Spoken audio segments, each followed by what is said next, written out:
Hello મિત્રો, તો મિત્રો આજને આપણે આ સેશનની અંદર આપણે જોશું જે ઇતિહાસની સૌથી મહત્વપૂર્ણ ઘટના છે 1857નો વિપ્લવ. તો એમાં આપણે પરીક્ષામાં આવતા જે પ્રશ્નો છે તેના વિશે આપણે આ વિડીયોમાં ચર્ચા કરશું. જો તમને આ વિડીયો પસંદ આવે તો વિડીયોને લાઇક, શેર અને ચેનલને સબસ્ક્રાઈબ કરજો અને દરેક MCQ આપણે બહુ ડિટેલમાં સોલ્યુશન સાથે આપણે આ જોવાના છીએ. તો વિડીયોને અંત સુધી જરૂરથી જોજો. ચલો, સૌથી પહેલો પ્રશ્ન છે કે 1857ના સ્વાતંત્ર્ય સંગ્રામ માટે સીધી રીતે જવાબદાર ગણાતી ખાલસા નીતિ કોણે દાખલ કરી હતી? તો આ ખાલસા નીતિ દાખલ કરનાર વ્યક્તિ કોણ હતા? તો એમાં સાચો જવાબ આવશે લોર્ડ વેલેસ્લી. કોણ હતું?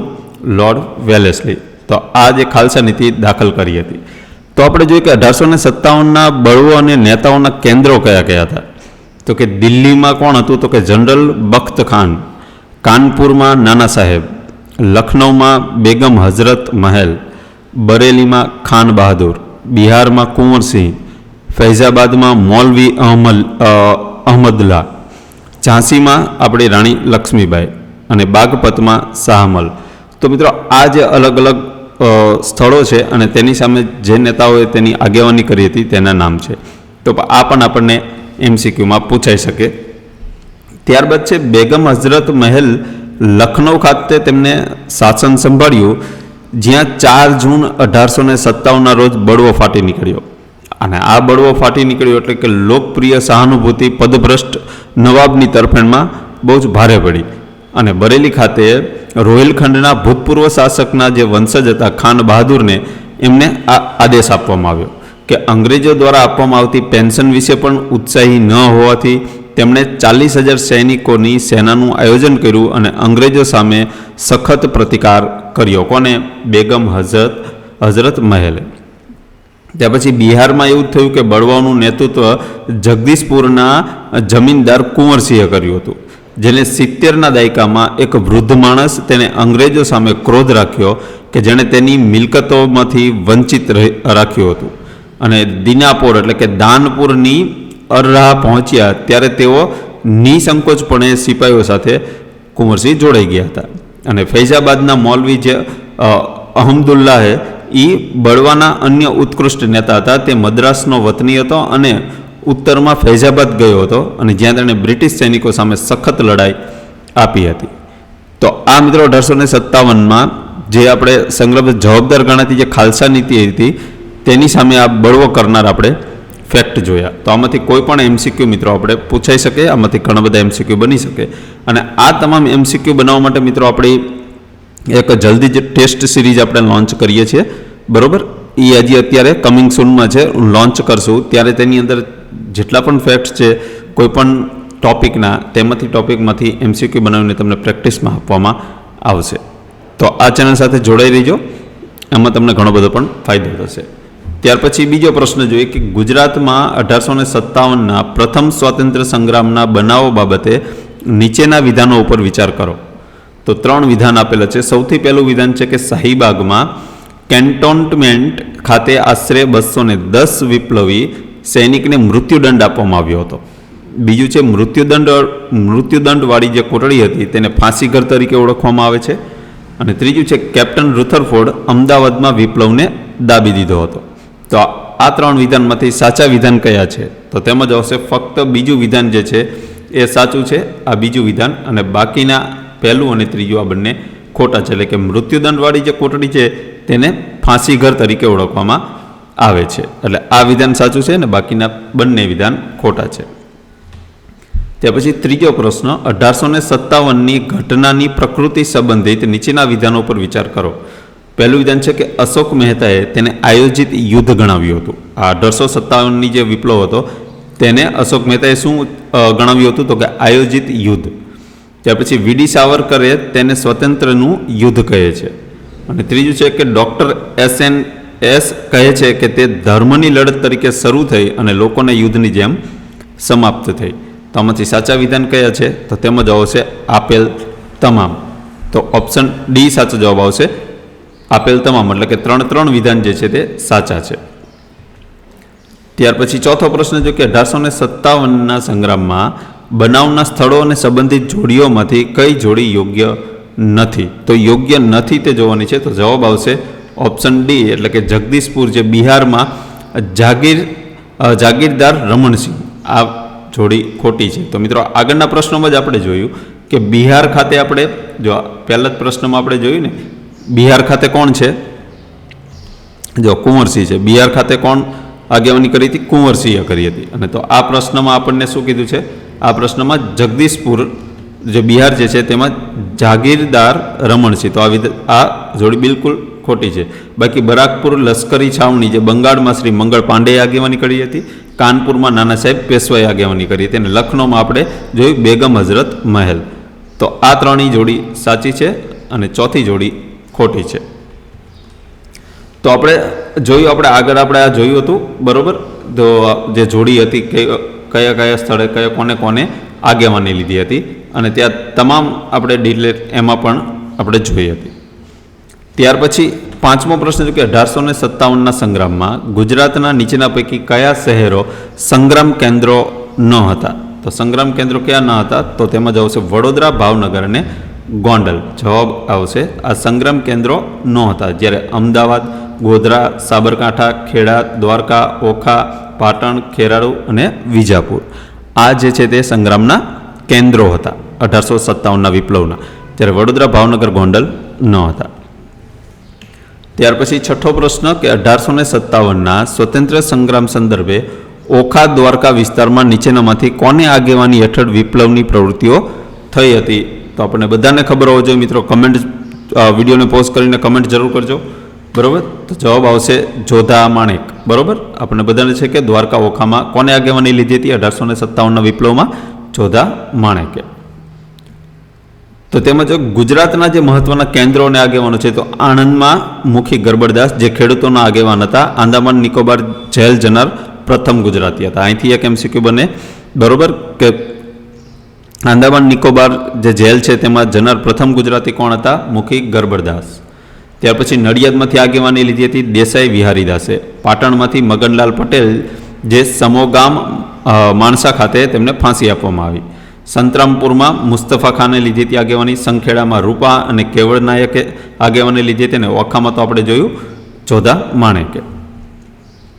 ત્યાર પછી સાતમો પ્રશ્ન જોઈએ કે ગુજરાતના નીચેના પૈકી કયા સ્થળે 1857ના વિપ્લવના સાક્ષી છે? તો તેમાં જવાબ આવશે આપેલ તમામ, એટલે કે ગોધરા, લુણાવાડા અને પંચમહાલ. આ ત્રણ જગ્યાએ 1857ના વિપ્લવ થયા હતા અને તેના સાક્ષી છે. તો મિત્રો જો અહીંયા તમને કેન્દ્રમાં જોવા મળશે કે અહીંયા જો પાટણ છે, બરાબર, ચાંડપ, ખેરાળુ, વડનગર, વિજાપુર, બરાબર, અમદાવાદ, ખેડા, નડિયાદ, ગોધરા, દાહોદ, છોટાઉદેપુર, રાજપીપળા, ભરૂચ અને આ દુબારા, આ જેટલા પણ સ્થળો, આ ઓખા, દ્વારકા, જેટલા પણ સ્થળો તમને દેખાય છે એ જગ્યા શું છે? 1857ના વિપ્લવની અહીંયા બળવા થયા હતા ગુજરાતની અંદર. તો આ મેપમાં પણ તમે જોઈ શકો છો. ત્યાર પછી આઠમો પ્રશ્ન જોઈએ કે ગુજરાતમાં 1857ની ચળવળ વિશે નીચેના વિધાનોને ધ્યાનમાં લો. સૌથી પહેલું છે મગનલાલ બનિયાએ ગાયકવાડ તાબાના પ્રદેશના કડી તાલુકામાંથી બળવા સેના માટે માણસોની ભરતી કરી હતી. બીજું વિધાન છે કે ખાનપુરના જીવાભાઈ ઠાકોર અને ગરબડદાસ પટેલે ખેડૂત આંદોલનની આગેવાની લીધી હતી. તો આમાંથી બંનેમાંથી સાચા વિધાન કયા છે? તો માત્ર પહેલું ને બીજું, એનો મતલબ થાય કે બંને વિધાન સાચા છે. તો જો મગનલાલ બનિયાએ ગાયકવાડ તાબાના પ્રદેશના જે કડી તાલુકામાંથી બળવા સેના, આ સેનાનું નામ છે, શું નામ છે? બળવા સેના. બળવા સેના માટે તેમને શું માણસોની ભરતી કરી હતી. અને જ્યારે ખાનપુરના જીવાભાઈ ઠાકોર જે છે અને ગરબડદાસ પટેલ છે, જેમને ખેડૂતોની આગેવાની, આંદોલનની આગેવાની તેમને લીધી હતી. ત્યાર પછી નવમો પ્રશ્ન જોઈએ કે 1857ના ભારતના પ્રથમ સ્વતંત્ર સંગ્રામ પર સંશોધન કરનાર ગુજરાતી ઇતિહાસકાર કોણ હતા? તો એ ઇતિહાસકારનું નામ છે રમણલાલ તારૈયા. ઓપ્શન બી સાચો જવાબ આવશે. તો એના વિશે આપણે જોઈએ કે 1857ના મહાવિદ્રોહને લગતી સાધન સામગ્રીની વિશે આપણે ચર્ચા કરીએ, કારણ કે એમાંથી પણ પ્રશ્ન આવી શકે. તો કે ભારતમાં 1857ના મહાવિદ્રોહ વિશે ખાસ કરીને સ્વતંત્રતા બાદ મોટા પ્રમાણમાં ઐતિહાસિક સાહિત્ય રચાયું છે. જે આ મહાવિદ્રોહ સાથે સંકળાયેલા દસ્તાવેજ ભારતીય પુરાતત્વ ખાતા તેમજ લંડનની કોમનવેલ્થ કચેરીના ગ્રંથાલયમાં સંગ્રહિત છે. એટલે કે 1857નો વિપ્લવ થયો એ દરમિયાન જેને પણ આગેવાની લીધી હતી, જે પણ કાર્યો કરવામાં આવેલા હતા, તે તમામ દસ્તાવેજ જે ભારતીય પુરાતત્વ અને તેમજ લંડન કોમનવેલ્થ કચેરી જે છે એમના ગ્રંથાલયમાં આ સચવાયેલા છે. અને આ મહાવિદ્રોહ વિશે સૌપ્રથમ 1859 પર સૈયદ અહેમદે લખાણ કર્યું હતું. એટલે પર્ટિક્યુલર આ એક ઘટના ઉપર ઘણા બધા લેખકોએ તેનું લખાણ કરેલું છે અને એની એક સ્વતંત્ર પુસ્તક પણ આવેલી છે. ત્યારબાદ વીર સાવરકરે 1857ના મહાવિદ્રોહને ભારતનો પ્રથમ સ્વતંત્રતા સંગ્રામ આલેખતું એક પુસ્તક પણ લખ્યું છે. કયું પુસ્તક છે? ભારતનો પ્રથમ સ્વતંત્રતા સંગ્રામ. કોણે લખેલું છે? વીર સાવરકરે. ત્યાર પછી સુરેન્દ્રનાથ અને સૌથી મહત્વપૂર્ણ કહી શકાય તેવા 1857 નામનો ઐતિહાસિક ગ્રંથ પણ લખાયો છે. તો મિત્રો વિચારો કે આમાં પુસ્તક પણ લખાયેલું છે આના વિશે, ત્યાર પછી આના વિશે એક ગ્રંથ પણ લખાયેલો છે. તો આ ઘટના કેટલી ઇમ્પોર્ટન્ટ હશે અને કેટલી મોટી હશે અને કેટલી પ્રભાવિત થઈ હશે. ત્યાર પછી સ્વતંત્રોત્તર ભારતના આ મહાવિદ્રોહ વિશે ખૂબ મોટા પાયે સંશોધન થયા, જેમાં આરસી મજમુદાર જેવા સમર્થ સાહિત્યકારે ધ સિપોય મ્યુટિની ઓફ ઇન્ડિયા 1857 લખ્યું. કોને લખ્યું? આરસી મજમુદારે. ત્યાર પછી એસબી ચૌધરી, બિપિનચંદ્ર સુમિત સરકાર જેવા ભારતીય ઇતિહાસકારોએ આ મહાવિદ્રોહ વિશે મહત્વપૂર્ણ ગ્રંથો લખેલા છે, જે પોતપોતાની રીતે તેમને સંશોધન કરીને જે પણ ઇતિહાસોને જૂના પાના ફેરવીને વાંચીને તેમણે આ ગ્રંથોમાં સમાવેશ કરેલા છે. અને જ્યારે 1857ના મહાવિદ્રોહ વિશે મહાન સામ્યવાદી ચિંતક જે છે કાર્લ માર્ક્સ અને ઇંગ્લેન્ડના વડાપ્રધાન ડિઝરાયલીએ લખેલું લખાણ સૌથી મહત્વપૂર્ણ ગણવામાં આવે છે. અને આ મહાવિદ્રોહ વિશે અંગ્રેજ ઇતિહાસકારોએ પણ ખાસું કામ કર્યું છે. જે.ડબલ્યુ. કેચીએ અને કર્નલ G.B. માલેસને history of the sepoy war લખ્યું છે. અને જ્યારે જ્હોન કે અને સિગ્યેરે પણ આ મહાવિદ્રોહ વિશે મહત્વપૂર્ણ ગ્રંથો પણ લખેલા છે. જ્યારે ગુજરાતમાં આ મિત્રો તમને દેખાશે નહીં, હું વાંચું છું. આ ગુજરાતમાં 1857ના મહાવિદ્રોહ સંદર્ભે ડૉક્ટર R.K. ધારૈયાએ પણ અગત્યનો સંશોધન ગ્રંથ પુસ્તક તેમણે પણ લખેલું છે. એટલે મિત્રો આ સંગ્રામ બહુ જ કહેવાય કે બહુ જ ભયંકર થયો હતો, બરાબર. અને ભયંકર એટલો થયો હતો કે તેના વિશે આ બધા ઇતિહાસકારોએ લખવું પડ્યું હતું, તેના ઉપર પ્રકાશ પાડેલો છે, બરાબર. જે આપણે ભારતનો પ્રથમ સ્વતંત્રતા સંગ્રામ વીર સાવરકર ઓળખાવે છે આ વિદ્રોહને. તો આ વિદ્રોહ બહુ જ ઇમ્પોર્ટન્ટ હતો અને પરીક્ષામાં આ વિદ્રોહમાંથી ઘણા બધા ફેક્ટ અને કોન્સેપ્ચ્યુઅલ પ્રશ્નો પણ પૂછાય છે, બરાબર. ત્યાર પછી 10મો પ્રશ્ન જોઈએ કે નીચેનામાંથી કયા પરિણામો 1857ના વિપ્લવના અંતે જોવા મળ્યા હતા? તો પહેલું પરિણામ છે કે બ્રિટિશ તાજે ભારતનું શાસન સીધી રીતે સંભાળી લીધું. ત્યાર પછી ધારાસભામાં હિન્દીઓને સ્થાન મળ્યું. અંગ્રેજોએ દેશી રાજ્યોને ખાલસા કરવાની નીતિનો ત્યાગ કર્યો. તો આમાંથી યોગ્ય વિકલ્પ કયા છે? તો તેમાં જવાબ આવશે આપેલ તમામ. એટલે કે આમાં શું કર્યું? બ્રિટિશ તાજે ભારતનું શાસન જે છે તે સીધી રીતે સંભાળી લીધું. કારણ કે આની પહેલાં આ શાસન કોની પાસે હતું? ઈસ્ટ ઇન્ડિયા કંપની પાસે હતું, બરાબર. કોની પાસે હતું? ઈસ્ટ ઇન્ડિયા કંપની પાસે આ ભારતનું શાસન કરતા હતા. હવે સીધું કોને લઈ લીધું? બ્રિટિશ તાજે. પછી ત્યાર પછી બ્રિટિશ તાજની અંડરમાં આવ્યું એટલે ધારાસભાએ શું કર્યું કે ધારાસભામાં આપણે હિન્દીઓને સ્થાન પણ આપવામાં આવ્યું. અને અંગ્રેજોએ જે દેશી રાજ્યોને શું કહ્યું? ખાલસા કરવાની નીતિનો ત્યાગ કરી દીધો, બરાબર. તેમને દીર્ઘ દ્રષ્ટિથી વિચાર્યું કે આપણે અહીંયા જો રાજ કરવું છે તો આપણે આ ભારતીયોને સાથે લઈને આપણે ચાલવું પડશે, નહીંતર આપણે ઝાઝો ટાઈમ રાજ કરી શકશું નહીં. તો આ 1857ના જે સંગ્રામના પરિણામો વિશે તો કંપની શાસનનો અંત આવ્યો 1857ના સંગ્રામના કારણે. કારણ કે ભારતમાંથી કંપની શાસનનો અંત આવ્યો કે બ્રિટિશ તાજે ભારતનું શાસન સીધી રીતે સંભાળી લીધું અને તેના પરિણામે અંગ્રેજોને ભારત પ્રત્યેની પોતાની રાજકીય, વહીવટી, લશ્કરી, આર્થિક, સામાજિક અને ધાર્મિક નીતિમાં ભારે ફેરફાર કરવાની ફરજ પડી. જ્યારે નવેમ્બર 1858માં પ્રસિદ્ધ કરવામાં આવેલા મહારાણી વિક્ટોરિયાના ઢંઢેરામાં આ ફેરફારની ઝાંખી કરવામાં આવી છે. જે પણ ફેરફાર કરવામાં આવ્યા, બરાબર, તો આ જે મહારાણી વિક્ટોરિયાના જે ઢંઢેરામાં તમામ ફેરફારોની ઝાંખી કરવામાં આવી છે. જેમાં વહીવટી પરિવર્તન પણ આવ્યું. કારણ કે આ સંગ્રામના કારણે ફળસ્વરૂપ સરકારની વહીવટી નીતિ બદલાઈ. ઈસવીસન 1861ના હિન્દી ધારાસભાનો કાયદો પણ પસાર કરવામાં આવ્યો, જે અન્વયે નવી ધારાસભામાં હિન્દીઓને પ્રથમ વખત સ્થાન મળ્યું અને આમ ધીમે ધીમે સરકાર આપ ખુદને બદલે બંધારણીય બની. એટલે કે જે પોતાનો મન ફાવે તે કરતા હતા એવું નહીં, ધીરે ધીરે તેમને શું કર્યું, બંધારણીય તરફ સરકારને લઈ ગયા. એટલે કે એક બંધારણ બને અને એ નિયમ મુજબ કાયદો અને શાસન ચાલી શકે.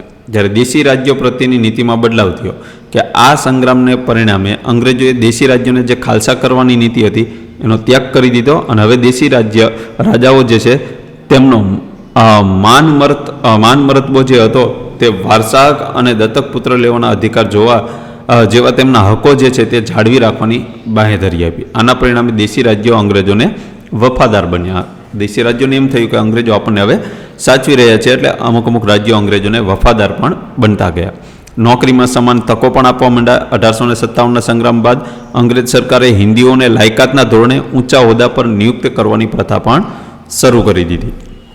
ત્યાર પછી લશ્કરની પુનઃરચના પણ કરી, કારણ કે આ સંગ્રામ પછી તરત જ લશ્કરની પુનઃરચના કરવામાં આવી, જેમાં બ્રિટિશ સિપાહીનું પ્રમાણ વધારી દેશી સિપાહીનું પ્રમાણ ઘટાડવામાં આવ્યું. કારણ કે પહેલાં શું હતું કે પહેલાં સિપાહી તરીકે જ્યાં મરવાનું હોય ત્યાં આપણા ભારતીયોને આગળ રાખતા હતા, બરાબર. એટલે પણ ધીરે ધીરે શું કર્યું કે આ 1857ના વિપ્લવ પછી અંગ્રેજોએ એવું કર્યું કે જે આપણા ભારતીય સિપાહીઓ છે તેમનું પ્રમાણ ઘટાડી દેવામાં આવ્યું અને બ્રિટિશના જે સિપાહીઓ છે તેમનું પ્રમાણ વધારી દેવામાં આવ્યું, જેમાં શીખ, ગુરખા, પઠાણ, રાજપૂત વગેરેની લશ્કરી રેજિમેન્ટ બનાવવામાં આવી, જે અત્યારે પણ તમને આ રેજિમેન્ટ આપણને આર્મીની અંદર જોવા મળે છે. અને હિન્દી સિપાહીઓ પાસેથી દારૂગોળો લઈ લેવામાં આવ્યો અને દરેક ટુકડીને તેમના વતનથી દૂરના સ્થળે કામગીરી સોંપવામાં આવી. તો આટલા બધા ધરખમ ફેરફારો કરવામાં આવ્યા આ 1857ના વિપ્લવ પછી. હવે આમાંથી મિત્રો ઘણા બધા ફેક્ટ પૂછાઈ શકે, તો આપણે તમામ ફેક્ટને કોન્સેપ્ચ્યુઅલ તમે સમજશો આખા ટોપિકને, બરાબર, તો તમને ઇઝીલી કોઈ પણ પ્રશ્ન પૂછાય તો તમને આવડી શકે. ત્યાર પછી એમને શું આર્થિક નીતિમાં પણ તેમને પરિવર્તન લાવવામાં આવ્યું, કારણ કે સંગ્રામની સરકારથી આર્થિક નીતિમાં પરિવર્તન આવ્યું કે કેટલાક ભારતીય ઉદ્યોગ જેવા કે લોખંડ, કાપડ વગેરેમાં પ્રોત્સાહન આપવામાં આવ્યું. એટલે કે જે લોખંડ કાપડ ઉદ્યોગ કરતા હતા, જે ઉદ્યોગપતિઓ હતા તેમને પ્રોત્સાહન આપવામાં આવ્યું કે સરકારની આર્થિક નીતિ હિન્દ અને હિન્દીઓને ભોગે ઇંગ્લેન્ડને અને અંગ્રેજોને ફાયદો કરાવવાની હતી, તો પણ લોખંડ કાપડ વગેરેના ઉદ્યોગને ઉત્તેજન આપવામાં આવ્યું કે જેથી વધારે ને વધારે તે ઉદ્યોગ કરી શકે. ત્યાર પછી કારીગર અને આમ જનતાનું આર્થિક શોષણ વધ્યું. રેલવે, રસ્તાઓ તથા સંદેશા વ્યવહાર વગેરેનો વિકાસ કરવામાં આવ્યો. જે સામાજિક નીતિમાં જોઈએ તો કે 1857ના સંગ્રામમાં અંગ્રેજ સરકારે હિન્દમાં ભાગલા પાડોને રાજ કરોની નીતિ અપનાવી. એટલે અંગ્રેજો આ બધું સારું કરીને આપણને કંઈ સ્વતંત્ર કરવા નહોતા માગતા. અંગ્રેજો શું દીર્ઘ દ્રષ્ટિવાળા હતા, તેમને લાંબો સમય શાસન કરવું હતું, બરાબર. લાંબો સમય શાસન કરવું હતું ને એટલા માટે તેમને આપણા ભારતીયોને નાના મોટા હક આપવામાં આવ્યા, જેથી આપણા દેશી રજવાડાઓ જે છે તેમને પણ અંગ્રેજોને વફાદાર બન્યા, બરાબર. અને આ વફાદાર બન્યા પછી તેમને શું કર્યું કે ભાગલા પાડોને રાજ કરો, એટલે કે આપણી જે એકતા હતી એકતાને તોડી નાખવામાં આવી અને સતત કોમવાદને ઉત્તેજન આપવાની નીતિ અમલમાં મૂકી. જ્યારે સામાજિક ક્ષેત્રે પણ સરકારે પ્રગતિશીલ નીતિને બદલે રૂઢિચુસ્ત નીતિ ધારણ કરી.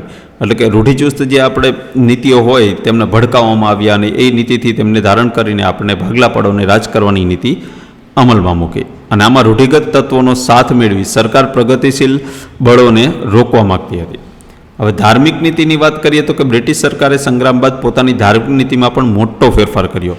તેમણે શું કર્યું હતું કે ધાર્મિક ક્ષેત્રે તટસ્થ નીતિ જે અપનાવી અને ખ્રિસ્તી પાદરીઓ અને તેમની સંસ્થાઓને અધિકૃત રીતે અપાતું ઉત્તેજન બંધ કર્યું. હિન્દી સિપાહીઓને લોકોની ધાર્મિક લાગણી ન દુભાય તેની તકેદારી રાખવામાં આવી, કારણ કે એમને ખબર પડી જાય કે જો આ ભારતીયોને ધાર્મિક લાગણી જો દુભાશે તો તે આપણી સામે બળવો કરશે, એટલે એ ન દુભાય એનું પણ તેમને ધ્યાન રાખવામાં આવ્યું, બરાબર. એમને તકેદારી લીધી જેથી ધર્મગુરુઓ અને રૂઢિચુસ્ત વર્ગનો તેમનો ટેકો મળતો રહે, બરાબર. એમને ટેકો મળે એટલા માટે આ કર્યું, બાકી એમને બીજો કોઈ ઇન્ટરેસ્ટ આપણામાં હતો નહીં. તો આ મિત્રો 1857ના સંગ્રામના આપણે 10 MCQ લીધા. આજે આપણી પાસે ઘણા MCQ છે. આ પાર્ટ 1 છે. આપણે હવે પાર્ટ 2માં પણ કવર કરશો, કારણ કે 1857નો વિપ્લવ બહુ જ કહેવાય ને કે બહુ મોટો છે અને એમાંથી ઘણા બધા ફેક્ટ જે છે એ ફેક્ટમાંથી પ્રશ્નો પૂછાઈ શકે છે. તો આપણે તમામ MCQને આવરી લઈએ એટલા માટે અલગ અલગ પાર્ટમાં મૂકીએ, કારણ કે વિડીયો વધારે લાંબો થઈ જાય તો બોરિંગ થઈ જાય, બરાબર. એટલા માટે તો ચલો મિત્રો, આ વિડીયો અહીંયા પૂરો કરીએ છીએ. જો તમે આ વિડીયો પસંદ આવ્યો હોય તો આ વિડીયોને શું કરી દેશો, લાઇક કરી દેશો. અને હા મિત્રો, લાસ્ટમાં એક આપણી વોટ્સઅપ ચેનલ જે છે, આ વોટ્સઅપ ચેનલને પણ તમે ફોલો કરી લેજો. લિંક નીચે ડિસ્ક્રિપ્શનમાં તમને મળી જશે. એ લિંક ઉપર ક્લિક કરશો એટલે વોટ્સઅપ ચેનલમાં તમે જોઈન થઈ જાઓ. અને આ ચેનલને હજી સુધી સબસ્ક્રાઈબ નથી કરી તો અહીંયા સબસ્ક્રાઈબ બટન કરો અને આ બેલ આઇકનને ઓન કરી દો, જેથી તમને આવનારા દરેક વિડીયોનું ટેસ્ટ સિરીઝનું નોટિફિકેશન મળતું રહેશે. ચલો મિત્રો, મળીએ નવા વિડીયોમાં. જય હિન્દ.